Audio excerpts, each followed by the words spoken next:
Morning दोस्तों। आज हम महत्तम समावर्तक हाईएस्ट कॉमन फैक्टर ज्ञात करने वाले हैं। सबसे पहले महत्तम समावर्तक की परिभाषा। वह बड़ी से बड़ी संख्या जो दी गई संख्याओं को पूर्णतः विभाजित कर दे महत्तम समावर्तक कहलाती है। जैसे 12 और 36 आपको दे दिया जाए तो वह बड़ी से बड़ी संख्या, जैसे 12 के फैक्टर कौन कौन से हैं? 12 में 1 का भाग जाता है, 2 का जाता है, 3 का जाता है, 4 का जाता है, 6 का जाता है और 12 का भाग जाता है। तो 12 के फैक्टर क्या है? 1 2 3 4 6 12। और 36 के फैक्टर 1 2 3 4 6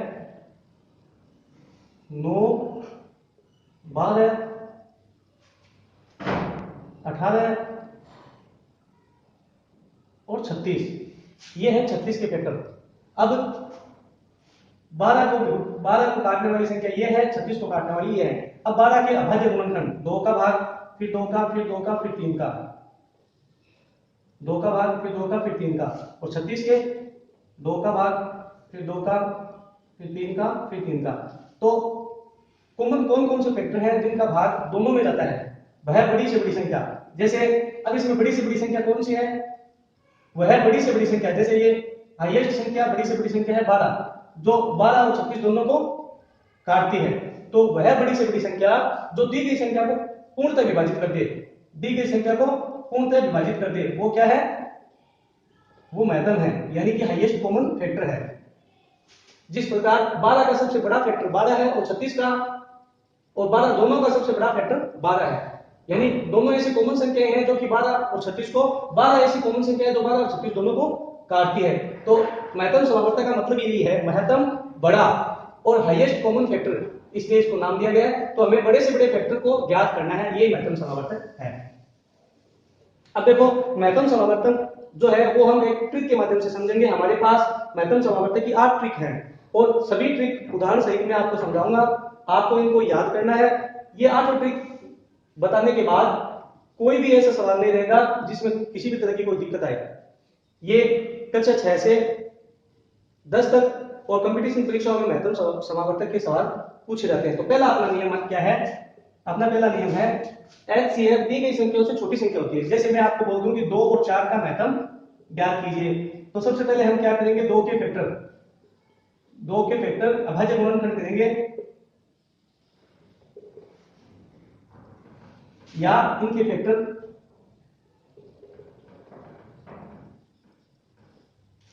ज्ञात करेंगे। तो हम पाएंगे कि वह बड़ी से बड़ी संख्या जो कि दोनों को 4 और 6 दोनों को विभाजित कर दे वो होगी यहाँ पे 2। और जो हमारा नियम है वो देखो HCF में दी गई संख्याओं से छोटी होती है। अब 4 और 6 का मैस है 2, जो कि दी गई संख्याओं से क्या है? छोटी संख्या है। महत्तम संख्या हमेशा छोटी संख्या होती है। अगर मैं आपको कह दूं कि 5 10 15 इनका मैस निकालो तो इनका मैस क्या होगा? 5। जो तीनों दी गई संख्या होगी या तो छोटी संख्या की इक्वल होगी या फिर छोटी होगी। मैं आपको कह दूं 12 और 36 का मैस है तो मैस क्या होगा? 12 होगा, छोटी संख्या। यानी कि मैस जो है वो हमेशा दोनों संख्याओं में सबसे छोटी संख्या या दोनों संख्याओं से सबसे छोटी संख्या होती है। अगला अपना नियम दूसरा, संख्याओं का अलग अलग अभाज्य गुणनखंड कर समान जोड़े बनाए जाते हैं। मैस कैसे ज्ञात किए जाते हैं? देखो मैस ज्ञात करने के लिए अगर आपको हम बोल दिया जाए कि 16 और 24 का मैस निकालो, 16 और 24 का मैस है, तो इसमें क्या होता है? अलग अलग अभाज्य गुणनखंड निकाले जाते हैं। अभाज्य गुणनखंड विधि से अलग अलग अभाज्य निकाले जाते हैं। जैसे 16 का निकाला, 2 का भाग 8 है, 2 का भाग 8 में 4 आए, 2 का भाग 4 में 2 आए और 2 का भाग 2 में 1 आया। अब 2 का भाग 24 में 12 आया, 2 का भाग 12 में 6 आया, 2 का भाग 6 में 3 आया, 3 का भाग 3 में 1 आया। तो 16 के फैक्टर अभाज्य फैक्टर कौन से हैं? 2 × 2 × 2, 2 × 2 × 2 × 2 और 24 के 2 × 2 × 2 × 3। तो अब हमें क्या करता है ये नियम कि अलग अलग गुणनखंड निकालने, अलग अलग हमने गुणनखंड निकाल लिए, फिर क्या करना? जोड़ा बनाना समान अंकों का। हमें क्या करना? समान अंकों का जोड़ा बनाना चाहिए। यहाँ पे समान अंक कौन सा है? ये 2 दोनों में है, ये 2 भी दोनों में है, ये 2 भी दोनों में है। अब यहाँ पे 2 है, यहाँ पे 3, अलग अलग संख्या है, ये नहीं लेनी है। जो समान जोड़े हैं वो हमें ले लेने हैं। 2 दूनी 4, 4 दूनी 8। तो 16 और 24 का मैस कितना होगा? 8। यानी हमें दोनों संख्याओं का 2 या 3 जितनी भी संख्या हो उनका अलग अलग गुणनखंड निकालना है। अभाज्य गुणनखंड निकालकर समान जोड़ों को एक जगह लिख लेना है, कोई उसका मैस है, फिर गुणा कर देना, कोई उसका मैस है होगा। ये अपना दूसरा नियम। अब अपना तीसरा नियम है, दी गई संख्याओं में बड़ी से बड़ी भाजक एचसीएफ होती है। जैसे मैं आपको कहता हूं 16 और 24, तो 16 और 24 में बड़ी से बड़ी भाजक 1 2 4 8 16, 1 2 3 4 6 8 12 और 24। 16 के फैक्टर कौन कौन से हैं? 1 2 4 8 16। 24 के फैक्टर 1 2 3 4 6 8। तो इनमें बड़ी से बड़ी वो कौन सी संख्या है जो दोनों में है? ये संख्या दोनों में है, और 8 वह बड़ी से बड़ी संख्या है जो 16 व 24 को पूर्णतः विभाजित करती है। तो इस प्रकार हमारा मैथ क्या हुआ? 8। बड़ी से बड़ी संख्या ज्ञात करनी है, तो दी गई संख्या में बड़ी से बड़ी भाजक संख्या जिसका भाग दोनों में जाए वह बड़ी से बड़ी संख्या इनका मैथ होती है। नियम अपना चौथा नियम अपना है, अगर छोटी संख्या का भाग बड़ी संख्या में पूरा पूरा जाए तो छोटी संख्या एचसीएफ होती है। जैसे मैं आपको कहता हूं 12 और 24, तो 12 का भाग 24 में पूरा पूरा जा रहा है तो इनका मैथ क्या होगा? 12। फिर और उदाहरण ले लें, 5 और 10 15 30 45 90 135 15 30 45। इन संख्याओं में इसका भाग इसमें ज्यादा है, इसका भाग इसमें ज्यादा है, इसका भाग इसमें ज्यादा, इसका भाग छोटी संख्या का भाग बड़ी में ज्यादा है, इसका इसमें ज्यादा है। तो जो छोटी संख्या है वही उसका मैथ होगी। इसमें 5 और 10 में 5 का भाग 10 में ज्यादा है तो मैथ होगा 5। 15 और 30 में 15 का भाग 30 में पूरा ज्यादा है तो मैथ क्या होगा? 15। 45 90 135, तो 45 का भाग बड़ी संख्या में जा रहा है, इसमें जाए या न जाए कोई मतलब नहीं, लेकिन अगर बड़ी संख्या में जा रहा है 45 का भाग इसमें भी जा रहा है और बड़ी संख्या में भी जा रहा है तो वो छोटी संख्या। अगर 45 का भाग दोनों संख्या में जा रहा है तो वह छोटी संख्या मैथ होगी। जैसे 15 का भाग 30 में भी जा रहा है 45 में भी जा रहा है तो सबसे छोटी संख्या क्या है? मैथ होगी।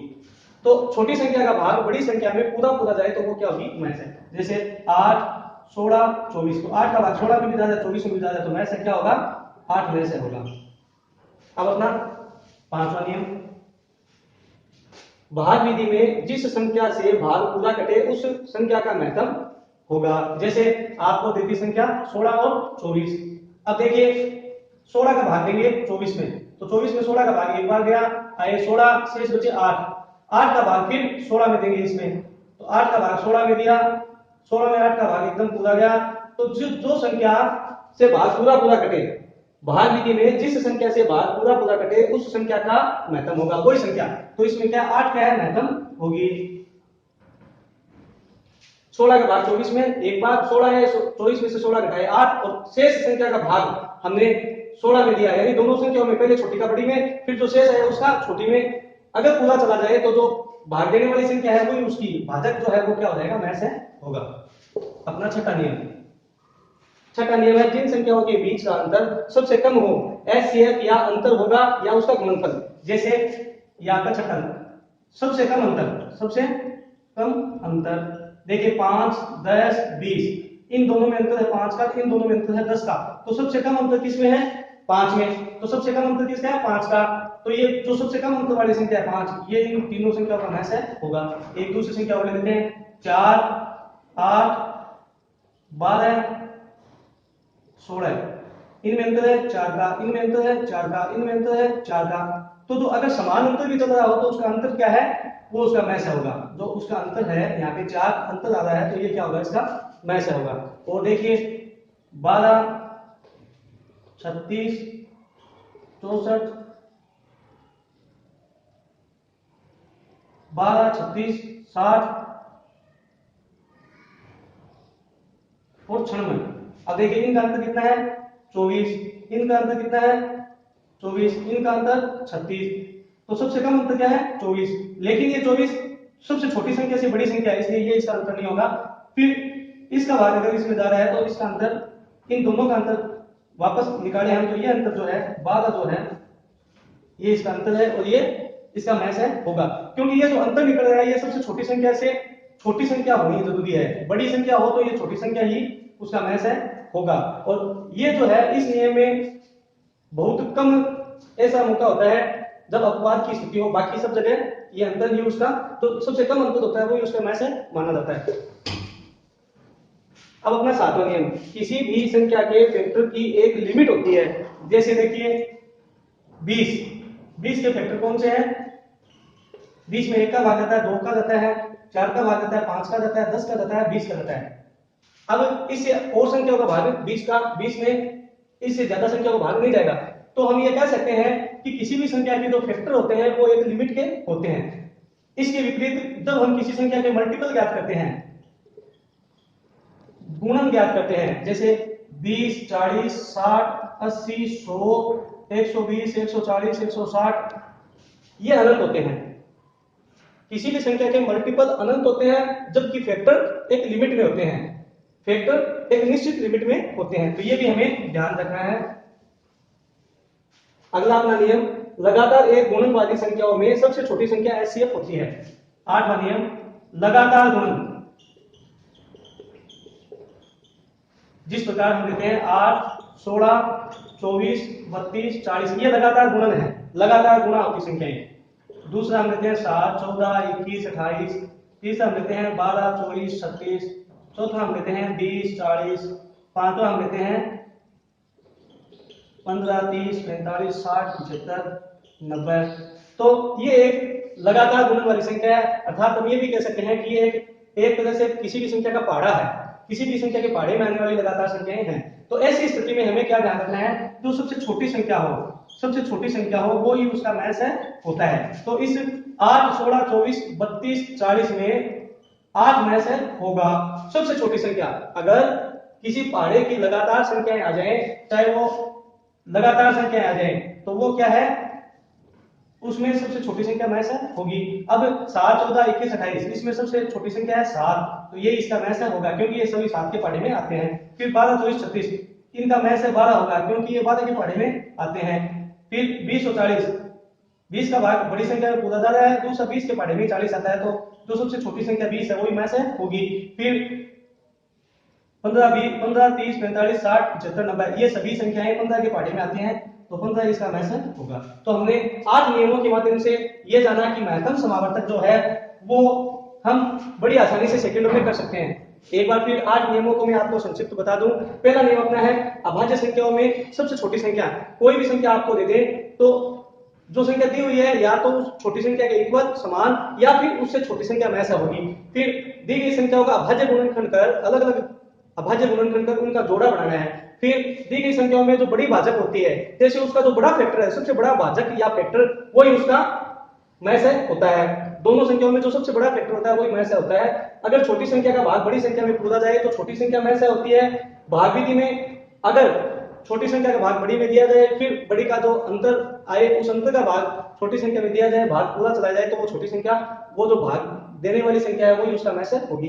जिन संख्याओं का अंतर सबसे कम हो, देखो मैस में क्या होता है, कहीं कहीं हम देखते हैं कि उनका जो सबसे कम अंतर होता है वो भी मैस होता है। इसमें कुछ अपवाद की स्थिति भी मिलती है। किसी भी संख्या के फैक्टर की एक लिमिट होती है। जब भी हम किसी संख्या का मैस ज्ञात करते हैं तो उनमें मैस ज्ञात करते हैं तो उनके जो फैक्टर होते हैं उनकी एक लिमिट होती है, वो लिमिट से ज्यादा नहीं लिखे जा सकते। जैसे मल्टीपल अनंत होते हैं। लगातार एक गुणन वाली संख्याओं में सबसे छोटी संख्या एचसीएफ होती है। लगातार एक पहाड़े की जो संख्या है उसमें सबसे छोटी संख्या है वो उसका गुणनफल।